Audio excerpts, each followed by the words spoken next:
Welcome back, everyone, to Short Hops with Kevin Hooper. My name is Rob Pannier, and I'm the managing editor of the Minor League Sports Report.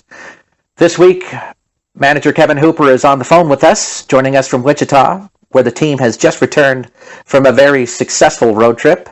Short Hops is a weekly program that gives you, the fans, the chance to ask the Wichita skipper questions about the Wingnuts, the American Association, baseball, and sports in general, or if you have questions about life. Kevin always has great pearls of wisdom that I know he loves to share. This week we have a few questions like that, so I'm sure we'll get some great answers from the skipper. If you'd like to submit your own question to Kevin, please send us an email at askkevin@minorleaguesportsreport.com. That's askkevin@minorleaguesportsreport.com. Please have your questions to us by Friday at midnight so that we can hand them to the Wichita Wingnuts skipper Saturday morning. We like to give Kevin a couple of days to review the questions before we record our show on Monday morning. So we want to welcome Kevin, and let's get our program started. Let's welcome Kevin back, and we'll start out with, we have a question from Bill from Kansas City who wants to know what prompted the trade for Matt Pageant, and how do you think he fits into your team's plans? Matt Pageant was a former teammate of mine back in 2000 in A-ball, and I've had a relationship with Page for quite some time.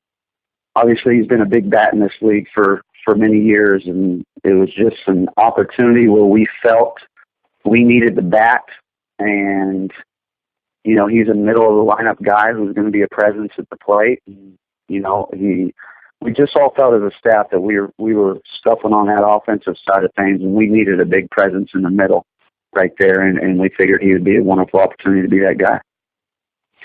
And in making the trade here, you lose an Omar Bencomo. Todd from Hutchinson wants to know, when the staff is doing so well, why you would make such a move like that.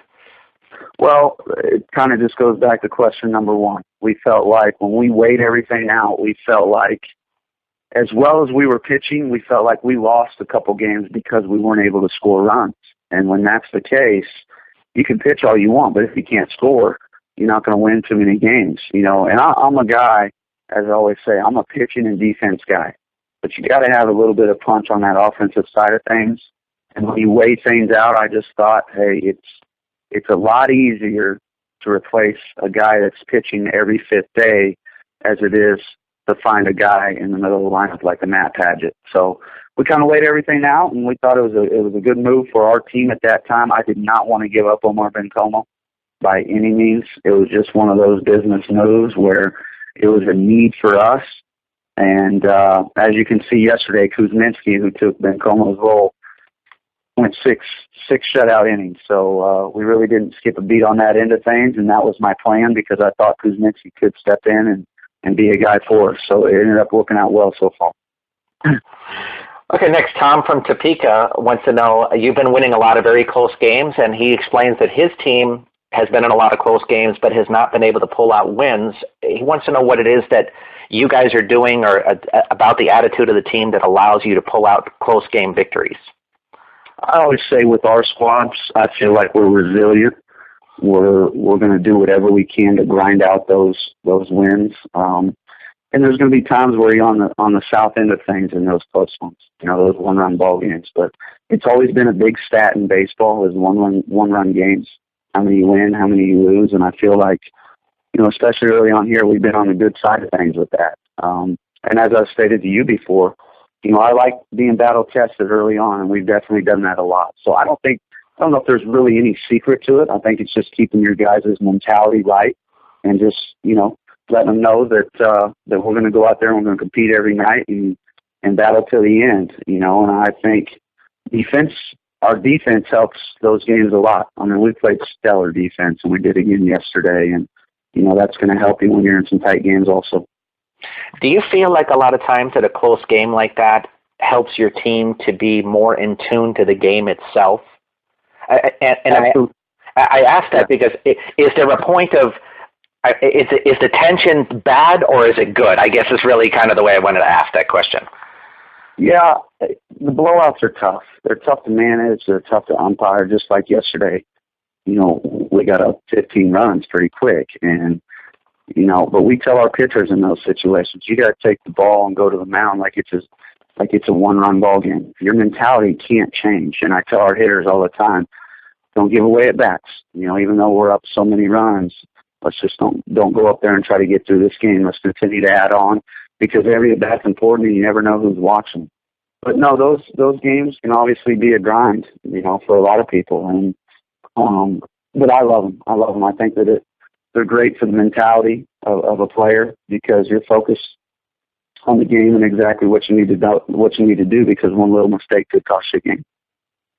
We have Omar from Salina who wants to know that you've had a lot of guys who have played with you over the years, and he is interested in finding out what keeps those guys coming back to the Wingnuts each year. I just think the way we do things, the process, it's all a process. I always say that we have a process here, we have a plan here, and we have a system here. And I give our players all the credit. I know I get a lot of the credit with our wins, but I can't be a good manager without good players. I say that all the time. And we're going to do whatever we can to help them further their career and get back to affiliated ball or to affiliated ball for the first time. And we've had a lot of success doing that. And I think that's why this has become such a popular place to play and the guys want to be. I think it actually is important to note that you've had quite a few players that returned to affiliate ball. How many guys were from last year's team that got signed? Well, 7 total, and that's counting Chin going to Taiwan. So 6 through affiliated and one overseas. So 7 from 1 year. That's quite a few, and that's always a wonderful recruiting tool for me. On a 22-man roster, that's a pretty impressive percentage, you have to say for sure. Yeah, exactly. Tyler from Salina would like to know what were some of your favorite moments from last season. Oh boy, I guess it's hard for me not to say the 73 wins. It was just a special year, top to bottom throughout the whole year. Yeah, there's so many moments that I could bring up throughout the whole season that were just things that I'll never forget. That was a special group that we will all cherish. 2014 in Wichita for a long time. There were so many special moments. I think my best memories are the guys, probably just the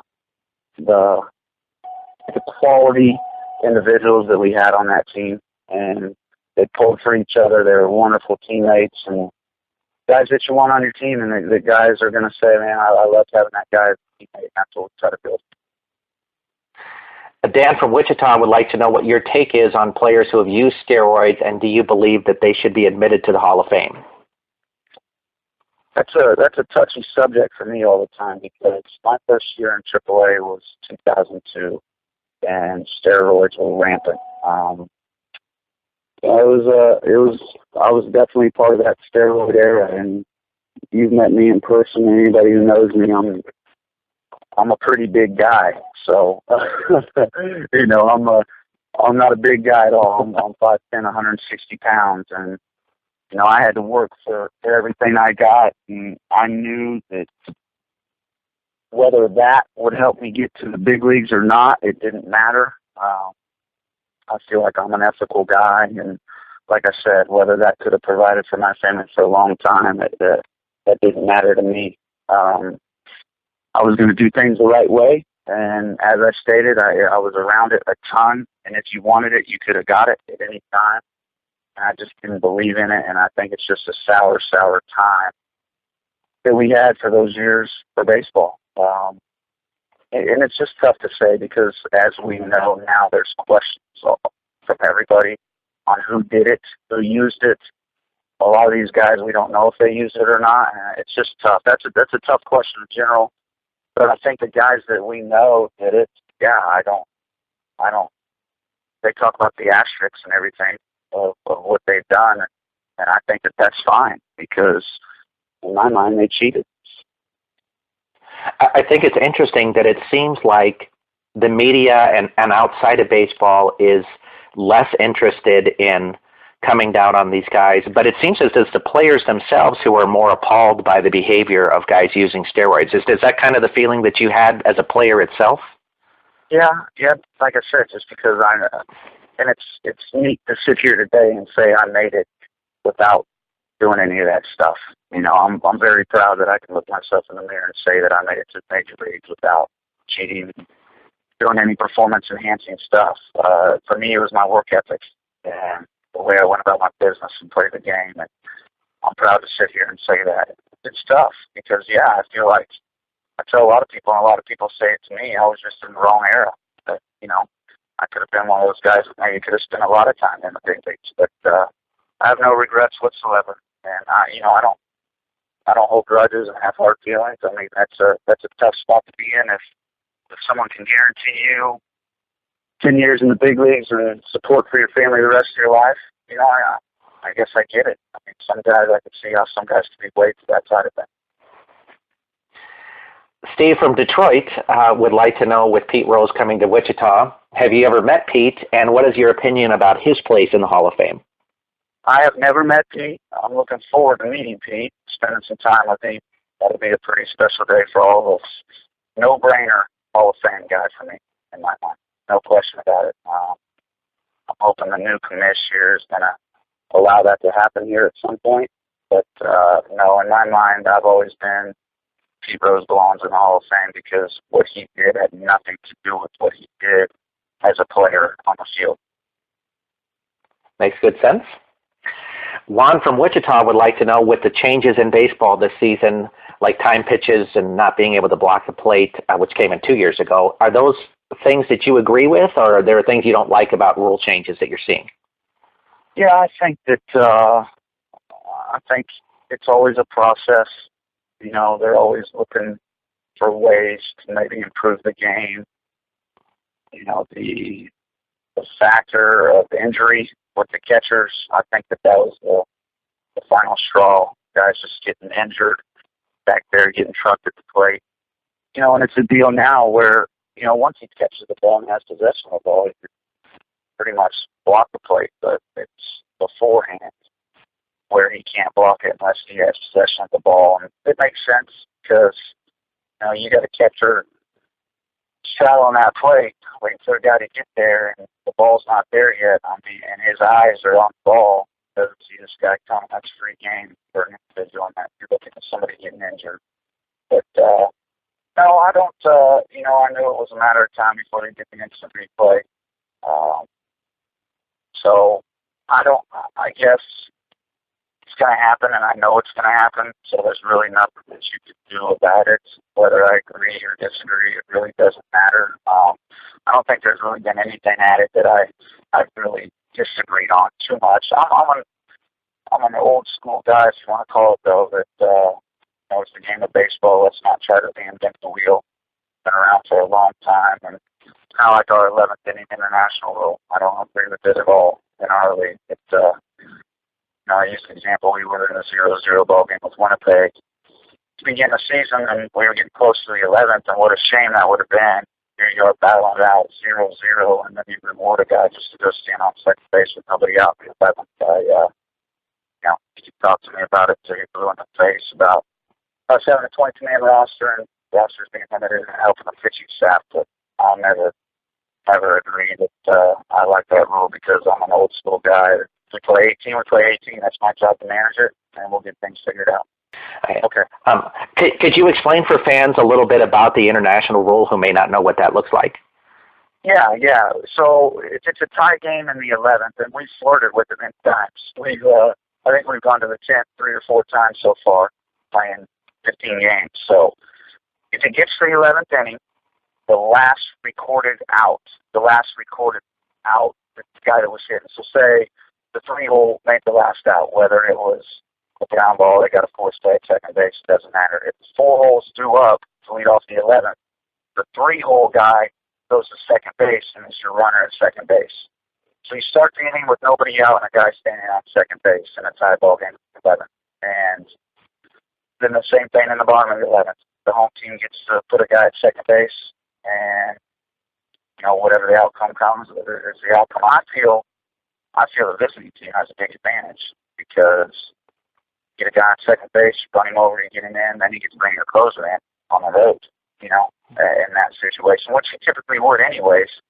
But you're in a situation where you've got your best guy out there, you're just kind of rewarded a run, and now he gets to go in there and try to shut things down. So it is what it is, and we'll see how it works this year. And hopefully we don't have too many of those games where we are playing 11 innings. But it'll be interesting the first time that happens for us.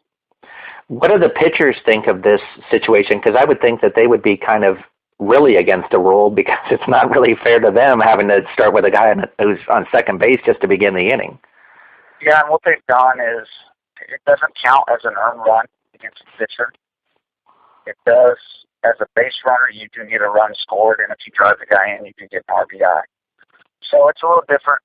I think a lot of people probably aren't going to like it. I think their main thing was for the fans to be interested and make it exciting. But to be honest, you've been to a lot of baseball games, Rob, when it's the 11th inning. There may not be a whole lot of fans left, yep. That late in the evening. So what I got is we'll try it out this year, and then we'll reevaluate and go from there. So, but I know they did it in the Can-Am League last year. I know a lot of managers liked it, and they said it went well. And I'm not going to just give up on it and be totally against it. But like I said, I'm not a big fan of it at this time, and maybe my mind will change when we do get to 11th and are out of pitching. But that'll be determined. I'm curious, if you were commissioner for the day, what kind of rule would you implement if there'd be something you'd like to see different? I wish they would do the same thing in both leagues, whether it was have a DH or the pitcher's hit. I wish that they would. I wish they would change that. I've always been a big fan of pitchers having to hit, especially in those situations where they just want to plunk a guy.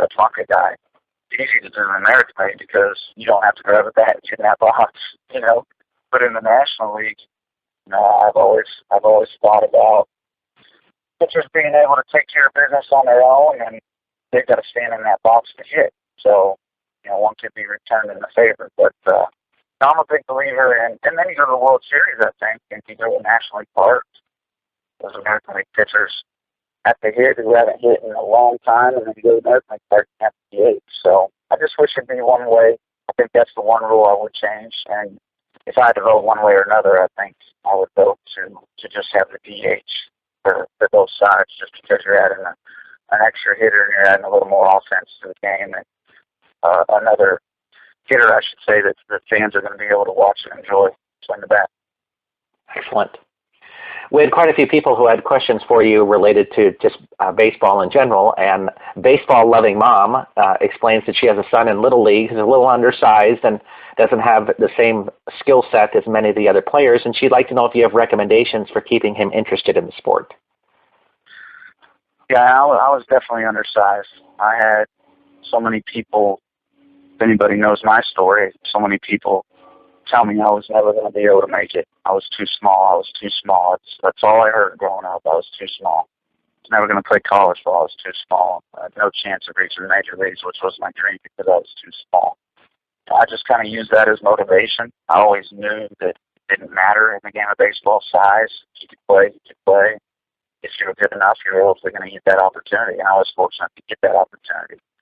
I think it's a situation to keep him interested. She needs to find a coach that's willing to motivate and develop players as opposed to a coach that's maybe just out there chasing trophies to win every game. I think it'd be a good idea, like I said, to find somebody who's willing to teach and willing to help her child any way they can and make the game fun. That's what it's all about. My daughters are soon to be 10 and 7. They play softball, and I'm always out there at the fields. Listen to parents and hear some stuff and coaches even for that matter, and hear some stuff that I just don't agree with. And my whole point for youth is just keep it fun. Keep them motivated. Keep them energized. Do things that make the game fun, where they're going to, like you said, they're going to want to come back. They're going to want to come to practice because you make practice fun and you make them better players. I think that's what it's all about. Excellent advice. We had a question about a guy who was coaching a team, and he said he has a group of players that think that they know all of how to play the game. So he wanted to know how it is that you get through to players to get them to listen to you. Well, that's a process. I think that is kind of the answer we just had before is the whole key for me in everything, not only in coaching for me, but just in life, whether it's in relationships or anything, is communication. I think you have to communicate, and it's key. It's key to communicate. This game is not easy, and you get a lot of people out there who think this game is easy, and they think maybe a 8, 9, 10, 11, 12-year-old should make every play, hit the ball hard every time, and that's not going to happen. You have to be realistic about everything, and it's a very tough game that we play, and you've got to understand that. It's such a game of failure, and I talk about that all the time when I'm speaking to people is, you fail at the plate 7 out of 10 times for the rest of your life, and you get an opportunity, you could be a Hall of Famer, and you failed 7 times. It's a game of failure, and it's hard enough as it is, and you have coaches and parents who grind and grind and grind. Like I said, think that the game's easy and whatnot. It just turns into some bad situations sometimes. I don't like seeing it because, as we talked about before, the love of the game can go away, and I have such a passion and love for the game that I don't ever want to see that in today's youth. I want it to just excel and excel and excel and grow and grow and grow. And the youth of America want to play the game of baseball. Scott from Wichita would like to know if you have some suggestions for good drills that could improve his infield range or ways to improve his reflexes.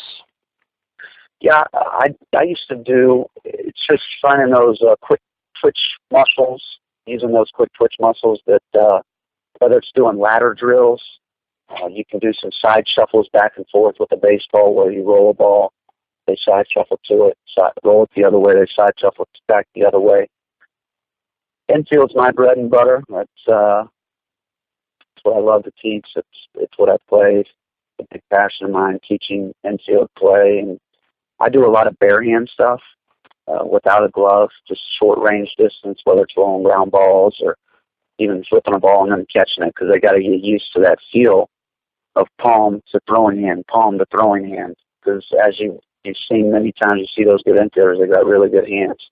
But I always say, can't have good hands without good feet. It all starts with the feet. So any type of ladder drill, quick twitch muscle, side shuffles, just any type of little sprint work back and forth, anything you can do to just work on that footwork is going to help your infielders. Excellent. What are some things you would say to people that are going through slumps? I'm sorry? What are some things that you would say to a player who might be going through a slump? Well, I think that you've got to keep them positive. Once again, I tell all of our hitters we're gonna go through slumps because it is a game of failure. We're all gonna hit that spell where we might be 0 for 15. My mentality always was, and I think if you can preach this mentality and get across to the kids or whoever you're dealing with, that my mentality was always, I'm going to make a play defensively every single night. I'm going to make a play defensively to help our team win. And offensively, there's going to be nights where I go for 4, and I strike out 3 times I go for 4.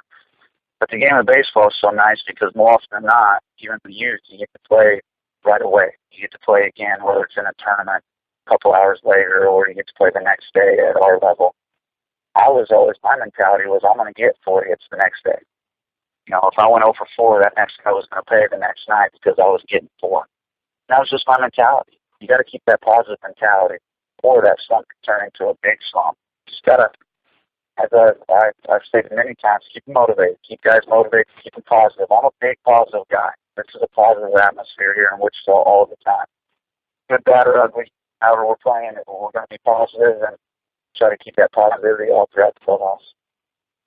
I wanted to add that in a recent discussion with Mike Zuzalik that he had told me that your talk with him actually had turned around his season last year when he was struggling early, and you called him into the office and just said, hey, we're standing behind you. We know you got good stuff, and we know you're going to deliver. And that turned around his entire season out of that simple discussion of having confidence in him. So, well, that's awful kind of him to say and to give me credit for that. But as I always say, I can say all I want and do all I do, but it's a player that's got to make the adjustments and it's got to put the work in. I'm just here to help. I'm glad I can help that situation because that's the case a lot of times. I believe in these guys. They're here for a reason. just got to give them that reminder sometimes because they are going to struggle. And that's all it takes sometimes is call a guy in the office and let him know that he's not going anywhere and just go out and do what he does. Sam from Wichita would like to know if you offer camps that he could send his kids to. Yeah, we always have some camps. You know, you can check our website at www.wichitawingnuts.com. We typically have one big camp throughout the summer, and there's always some other little camps around here throughout the summer. You know, there's a lot of places in Wichita that stuff can be done. My father-in-law is actually about to open up a new facility called RBI that I'll be a big part of in the off-season. Obviously, it's a busy time of year for me, but once the off-season rolls around, my whole staff will pretty much be over there doing some lessons and camps. So, yeah, there's a lot of options in Wichita. I think it's just getting maybe online and find out what the opportunities are that are available. We open the opportunity for people to ask life kind of questions for Kevin as well, so we have a few of those this week. The first question is, a man has him and his wife just had a baby 3 months ago, and he explains that he's been working 2 jobs to support the family while she's on maternity leave, and when he gets home, his wife has all kinds of chores for him to do. He asks isn't it reasonable after working 65 hours a week that she would understand that he needed to rest and spend time with the baby and not do chores? I guess it's welcome to the world of being a husband, right? Absolutely. You know, my wife, bless her heart, I give her all the credit. It's a special woman to be around to marry a baseball guy just because of our hours. You know, you map my day out, I'm there from 1 o'clock to 11 o'clock minimum. So when you're looking at me working 75 to 80 hours a week and being away from home, and, you know, when I come home, I still gotta mow the lawn and do my chores also. So, you know, I don't get a free pass either. But I think marriage is just like anything else. It's being a team and having that relationship and bond, and it's another team deal to where, you know, both parties got to play and both parties got to participate to be successful. So I wish you good luck, sir. Whoever sent that question, and as I said, I think that's just part of being a husband. But the wife's got to do her part also. So be a team, and everything will be fine. You know, I have to say that what I think some men forget is that while we're working 65 hours a week, the wife has a 168-hour-a-week job taking care of the child. So exactly, and that's my wife. I give her all the credit because when I go on the road, we just got back from being on the road for a week. She's had my 2 girls every day, all day, for 6 days in a row. So it's nice to come home and try to give her a break any way you can, and just try to help out any way you can to make things work. Absolutely. Mike from Oklahoma City has a job where he's traveling now, and he would like to know how it is that you're able to keep in touch with your kids and keep building a relationship with them when you're out on the road so much. That's a great question. I've got 2 practices at home, and my girls, who, like I said, are going to be 10 and 7 soon, and there's a lot of FaceTime that goes on throughout me being on the road as much as I can. And just any chance I get to talk to them and get pictures sent to me and just be a part of their life, even when you're gone. You know, you can make it work. It's tough, very tough. I can't stand being away from my children. Even though we're only on the road for 50 games, it's still tough. When you do for a week, you be your wife with your kids. But, you know, just you make it work. You make it work, and it will work out. As I said, if you have a supportive wife at home, fine with you traveling and knowing that that's what you got to do to put food on the table, then it all works out. You know, as I mentioned before, another team game, marriage. You know, just work together at it and try to stay as close to your kids as you can, and make the most out of the opportunities when you get back home and get to spend that time with them. Our last question for you this week, Kevin, is girl who is looking explains that she knows you're married, but she'd like to know if you have a brother. Yes, I do have a brother, and he is actually happily married. Oh. He's good on himself, and so yeah, I have a brother, but he's married also. So sounds like that question is looking for somebody affiliated with baseball. And as I said earlier, It takes a special woman to be a baseball guy. So I want to think twice about that. But as my wife said in the passenger seat, don't do it. But in joke, she's saying that. But no, we live a wonderful lifestyle. There's a fun lifestyle that we get to live. I say it all the time that I've made some good money playing the kids' game and now coaching the kids' game. So I'm very fortunate to come up lessons every day. And, it's been a fun run. I hope it's going to be a fun run for a long time to come.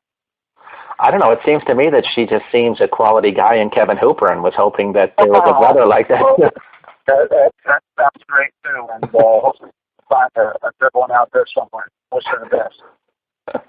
Well, thanks, Kevin, this week, and we appreciate your time with us.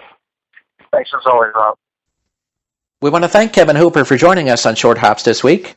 If you'd like to pose a question to the Wichita Wingnuts manager, please send us an email at askkevin@minorleaguesportsupport.com. That's askkevin@minorleaguesportsupport.com. Kevin's always happy to share his incredible words of wisdom with us. So we look forward to those questions for next week. As a note, Kevin mentioned about the programs and camps that they have going on this summer. If you'd like more information about it, please go to wichitawingnuts.com. That's wichitawingnuts.com, and they will have more information about the camps themselves.